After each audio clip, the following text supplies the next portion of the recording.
Hi friends, welcome back to my channel Maha garden. இன்றைக்கி நம்ம பார்க்க போகிறது தக்காளி சாதம் எப்படி செய்கிறதுன்னு பார்ப்போம். ஈஸியான மெத்தடில் எப்படி செய்யுதுன்னு பார்ப்போம். ஃபஸ்ட்டு கடுகு, உளுத்தம்பருப்பு, எண்ணெய், இது கூட கடலைப்பருப்பு, கொஞ்சம் கடலைப்பருப்பு போட்டால் டேஸ்ட்டாக இருக்கும். கொஞ்சம் கடலைப்பருப்பு ஆட் பண்ணிவிட்டு நல்லா கடுகு பொரியட்டும். ஃப்ரெண்ட்ஸ், இப்போ கடுகு பொரிஞ்சு வந்துடுச்சு. இந்த ஸ்டேஜில் நம்ம வெங்காயமும் பச்சை மிளகாயும் ஒரு பெரிய பல்லாரி வெங்காயம் சேர்த்துக்கணும். 1/4 கிலோ தக்காளி, 1/4 கிலோ இல்லாட்டி 300 தக்காளி, ஒரு பச்சை மிளகாய் 5 வதக்கி இப்போ தக்காளி பழம் எல்லாத்தையும் போட்டு நல்லா வதக்கி விடணும். இப்போ 1/4 டீஸ்பூன் மஞ்சள் பொடி போட்டு இப்போ உப்பையும் சேர்த்துக்கணும். தேவையான அளவு உப்பு, சாதத்துக்கு எவ்வளோ நம்ம அரிசி வைக்கிறோமோ தேவையான அளவு உப்பு போட்டுக்கணும். நல்லா வதக்கிக்கணும். உப்பு போட்டோன்னா ஓரளவுக்கு நல்லா வதங்கிடும். வதங்கினோன்னா காமிக்கணும். இது கூட கொஞ்சம் சாம்பார் பொடியும் சேர்க்கணும். ஃப்ரெண்ட்ஸ், இப்போ எல்லாம் சேர்ந்து நல்லா வதங்க ஆரம்பிச்சிச்சு.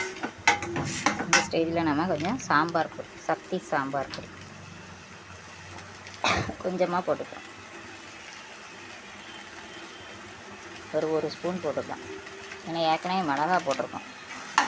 அதையும் போட்டு நல்லா கிண்டிக்கிறோம். நல்லா வதங்கணுன்னாக்கா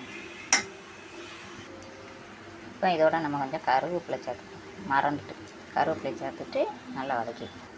ஃப்ரெண்ட்ஸ், இப்படி நல்லா சுருளை வதக்கிக்கிடணும்.